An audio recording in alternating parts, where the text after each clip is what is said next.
Hey guys, it's Vic, and today we're going to look at our 15th entry in the Victionary, the Kensa Luna Blaster. The Victionary is a series of guides to help provide a starting point for players looking to pick up new weapons, or those who want some tips moving forward with the weapons they like. The Tony Kensa variant of the Luna Blaster came out as part of the October 2nd patch of Splatoon 2, Splatoon 4.1.0, at the same time as the last weapon I did, the Kensa Sloshing Machine. This was the other weapon to receive Fizzy Bombs along with the machine, and also has an Inkstorm to provide good ink coverage for the team. Using both the rain and bombs effectively give the Luna Blaster mobility options that make it very annoying to fight.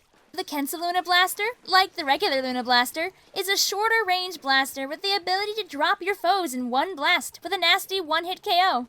The Luna Blaster's blast will always do, at minimum, 50 damage, so in most cases, you should be able to secure a 2-hit KO. If your opponent is able to back up into their own ink and begins to heal, just realize that your second shot may not clinch that splat. If you can't land that perfect shot, it's okay.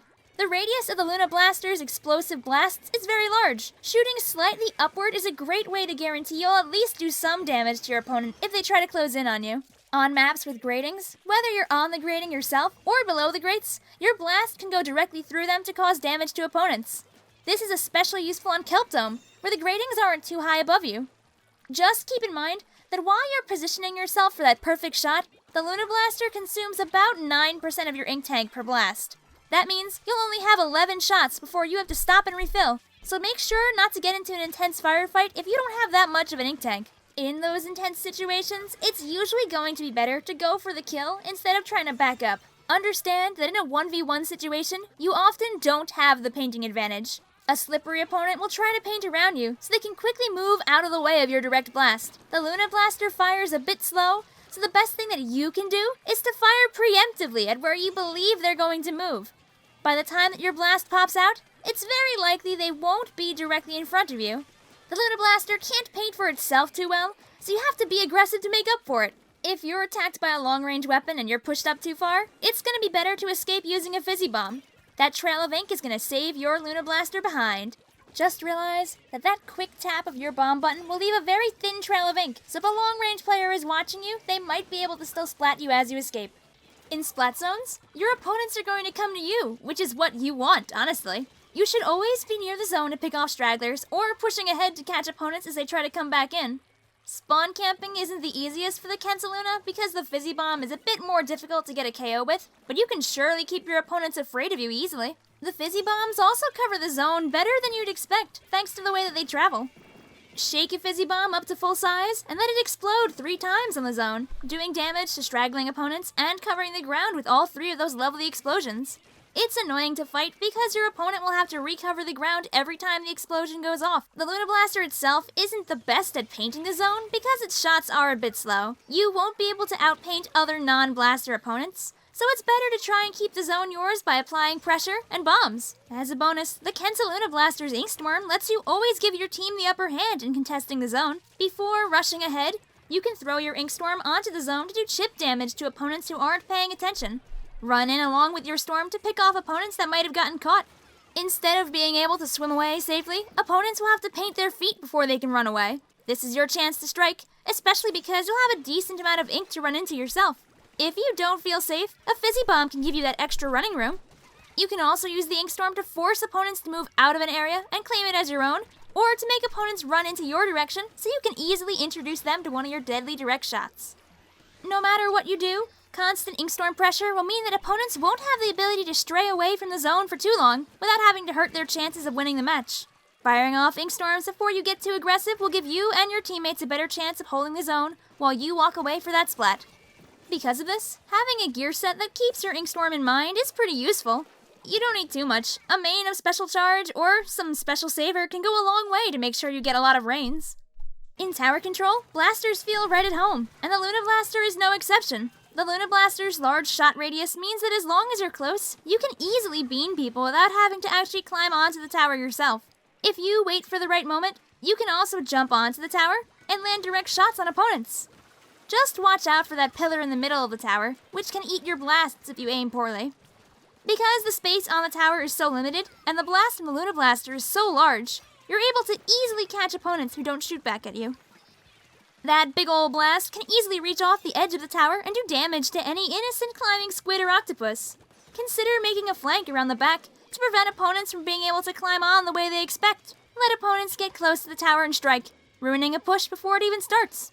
The Fizzy Bombs have a hard time landing onto the tower, but if you throw a Fizzy Bomb at just the right angle, you could have it explode a little bit on the tower, and then explode a little bit off the tower too, causing some damage to anyone who might be nearby. If you throw the Fizzy Bomb directly over the tower, you can cover approximately a third of it with a straight line of your team's ink, which can greatly inconvenience an opponent that might be already standing there. And when you're on the tower, whether you're high in the air on Schellendorf Institute or scuttering around on Port Mackerel, you can always charge and roll a Fizzy Bomb off the tower to make sure opponents keep away. Throwing a bomb behind the tower prevents opponents from keeping chase, which can leave you with enough time to reach that next checkpoint. Being aware of where your opponents are will make your job as a Luna Blaster that much easier. Now in Rainmaker, you're given that awareness option. The opponent that picks up the Rainmaker is easily seen on the map, so you can take this into account when you're running around with your Luna Blaster looking for your next kill. Just like with the Kensa Sloshing Machine, the Kensa Luna Blaster's access to Fizzy Bombs means that you can quickly cause a large amount of damage to the Rainmaker's shield without putting yourself in too much danger. A fully shaken bomb will do 150 damage to the Rainmaker's shield. If you want to be excessive, you can also use a Pure of Inksaver sub.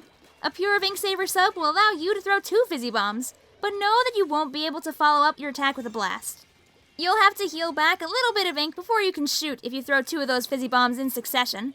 This is a solid amount of damage for the Rainmaker shield and will help you and your teammates get that pop. Trying to pop the Rainmaker very early in the game with 1 or both of your Fizzy Bombs can guarantee early map control for your team. Whenever possible, your team wants that first pop. The Fizzy Bombs also have other functionality. If you need to travel across the map quickly, whether it's for yourself or for the Rainmaker, throw just 1 Fizzy Bomb and let yourself heal as you travel through it. When you get near the end of the path, throw another Fizzy Bomb so you can keep on swimming. This is much faster than blasting a path with the Luna Blaster itself. As long as you're not holding on to that Rainmaker, this will help you stay on the attack and ready an Inkstorm for your push. Between Inkstorm chip damage, Rainmaker explosions, and your blasts, you may find yourself splatting a few extra opponents during the length of your push.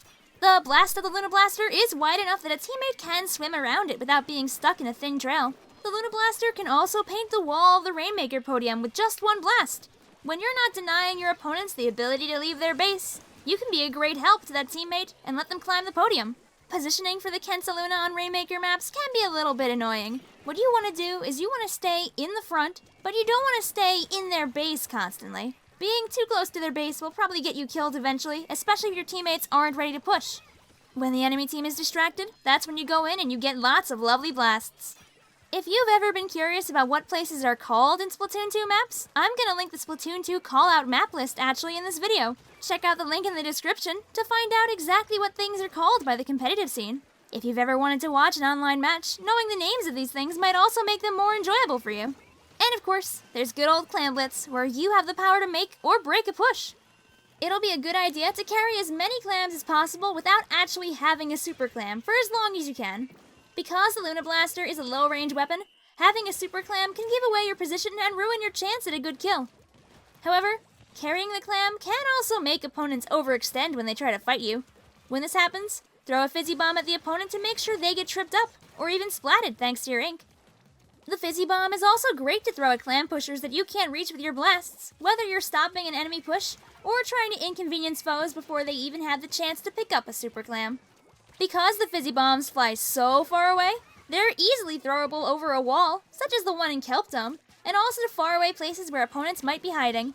If these throws don't land any kills, you'll at least be slowing down any advance and be getting some free points for special. Throwing your rain ahead of an anticipated clam push can catch opponents off guard, but if you can hold it for the push, that usually tends to be better. The extra chip damage brought during the push can lead to an extra splat for your team, which can translate to extra points in the end. Along with the rain, a quick 2 or 3 explosions from a Fizzy Bomb can be enough to stop an unassuming opponent that might drop in a little too close to the basket. Knowing that the Luna Blaster is great for quick kills, if your opponents aren't anywhere near ready for a push, you can try to flank. An aggressive flank through an unsuspecting path will distract opponents from being able to collect clams, and also give your teammates somewhere to jump to when they have clams of their own. Being on the enemy's side, as long as your team is not having trouble without you, is always a good idea. The Luna Blaster wants to be an aggressive frontlining weapon, so hanging out in the back and hoarding clams won't do you too well very often. That's all I had to say about the Kensa Luna Blaster. It has a unique kit and an interesting, in-your-face playstyle that can make your opponents shiver. All you have to do is make sure you take advantage of every moment to be aggressive. You want to deny your opponents the push they're planning. You want to be the one to drop a blast onto an unsuspecting foe falling from a high place, ending their attack before it even starts. The Luna Blaster's one-hit KO ability makes it great for denial, and that's hopefully what you'll be able to accomplish when you're not leading the charge.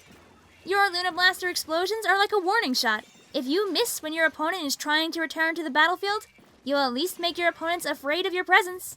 As long as you don't spend too much time toiling in mid, you'll always be ready to go and always be there for your team.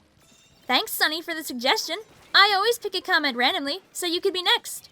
Interested in other weapons? Take a look at the ones I've already done via the Victionary playlist, and see if a weapon that suits your style has already been covered. Don't be afraid to leave your own thoughts on the Kensa Luna Blaster or other weapons in the comments below. Have a favorite Fizzy Bomb strat? Have a way that you either use the Kensa Luna Blaster, or maybe a way you fight it so they can't stop you? You might be able to improve your own play, or help others by taking time to talk strategy. So let's get better together. Thank you for watching, and have a nice day!